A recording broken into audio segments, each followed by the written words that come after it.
Everybody, it's Sally, and I know I promised you yesterday after I made Rosemary's cake that I would try to make some lentils. I'm all out of lentils. I'm starving. I'm getting ready to get the shakes I need to eat.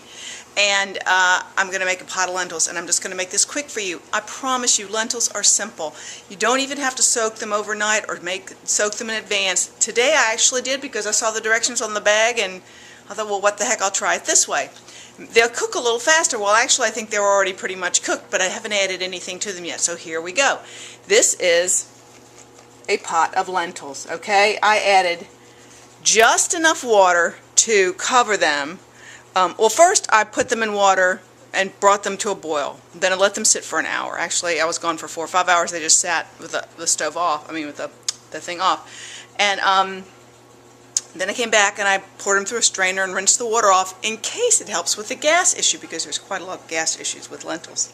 So I rinsed them, I drained them, I put them back in a pot of water, and I just added water just enough to cover, because you really don't want to have them be too thin. If they're too liquidy, like there's a lot of fluid around them, I don't like them that way. So that's when I have to throw in quinoa or something else to thicken it back up.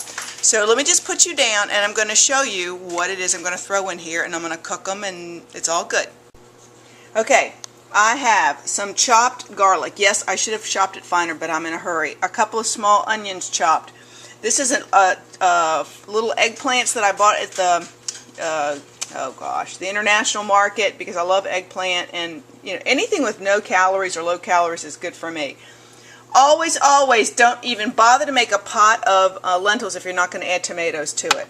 And today I'm going to try and make like a chili lentil, a pot of, like, it tastes like chili, but it's all lentils. And here is what I really love this better than bouillon. It's they have all different flavors, and it comes in, it's like a paste, and I've had just a little bit left in there. So I added some water and have shaken it up. I'm going to dump that in there. I'm also going to utilize, I bought some of this at the store. I've never really used it before the last time I made chili with these. It's sofrito. It's just a blend of green peppers, onions, cilantro, garlic, and olive oil. And they use it in Mexico and other Hispanic countries, I guess, for flavoring, a flavor base for their soups and their stews and their recipes. I always love Worcestershire, and I think having V8 is a smart thing always in your fridge, because you can always throw some of that in here too if you want more flavor, especially if you're making chili. Now, as far as seasonings go, I guess I don't really need the garlic powder. I looked like I was all out of my cumin. I buy things in bulk and then I just fill them in a jar.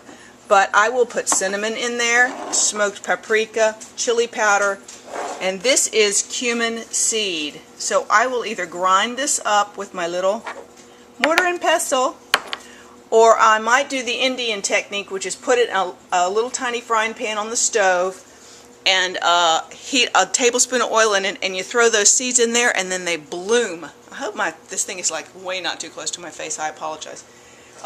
Bloom. This is far from a Julia Child technique I'm throwing in here today, guys. This is because I'm hungry and I need some lentils, and I promised you I would make this video. Now, just so you're interested, that's the first way I learned to make lentils, and I'll finish in a second. Next, a flavor profile I fell in love with was Indian, because I watched Artie Party on the Food Network.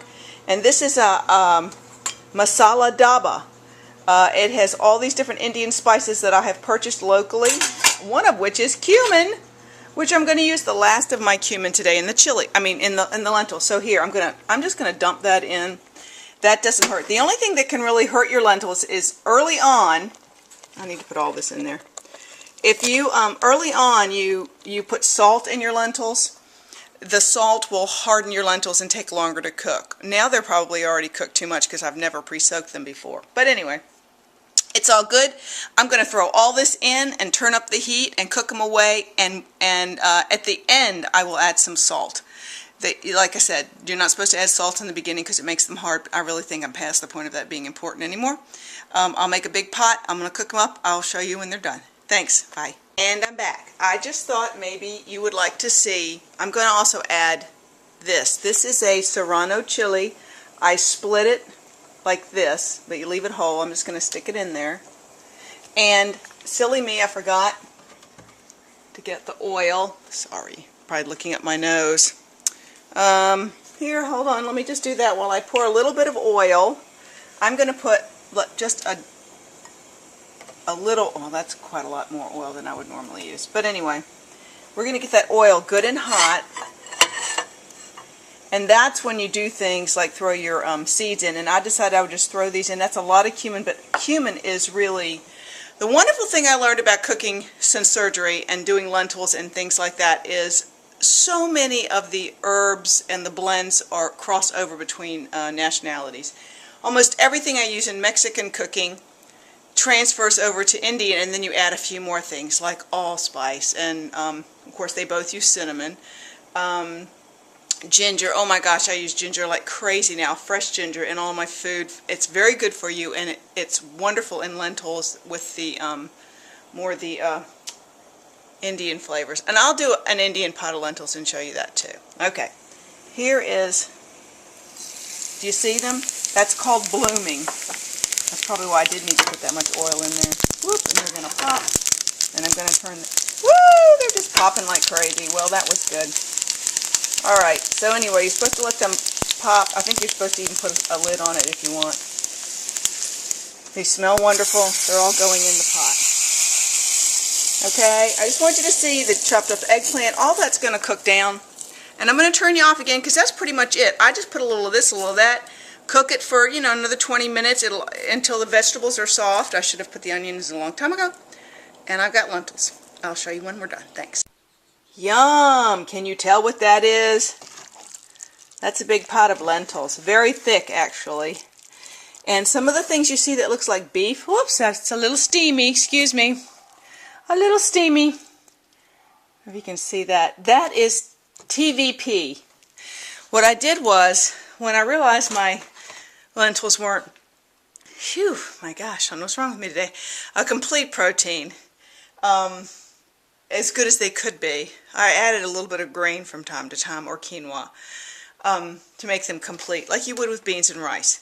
But what I realized was I buy now this for the first time, Bob's Red Mill High Protein TVP, Texturized Vegetable Protein. My camera lens is still steamy. Let me tell you what it says as I wipe you off one more time. It says, I can't see it either. Highly nutritious soy product. So if you're not into soy, don't do it. They make it, and it's got super good nutritional value. A quarter cup dry, which blows up, trust me, has 80 calories and 12 grams of protein. So by me dumping a cup of this in the lentils, I've just upped the protein count of the whole pot tremendously. And if it was still runny, I would put just a little other kind of grain to kind of make it a complete protein. But I feel very confident in eating this, no problems. It took maybe another 15 or 20 minutes, and it was totally delicious. So there, let me taste it for you, although I'm sure it'll burn my mouth. I have no idea what you're looking at here. Let's see.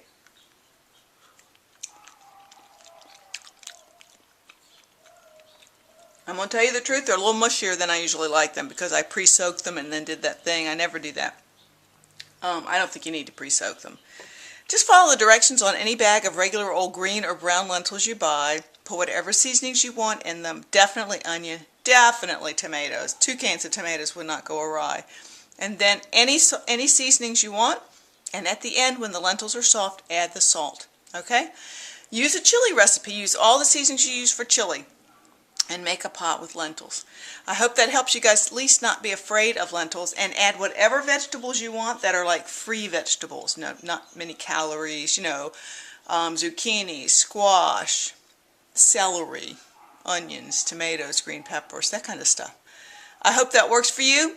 They'll taste even different tomorrow. They'll taste even better, and they'll continue to thicken up. So you can always add a little more broth. Okay? You guys take care. I hope this helped you. Lentils 101. Bye. Just one final shot. Parting shot of the lentils with a big dollop of Faya Greek yogurt, 0% fat, divine and full of protein, and my friend, sriracha hot chili sauce. There's nothing better. It lasts in your stomach a long time, and you're satiated for hours and hours. I hope you all will give lentils a try. The next time you go to the store, get a $1.50 bag of lentils. What have you got to lose?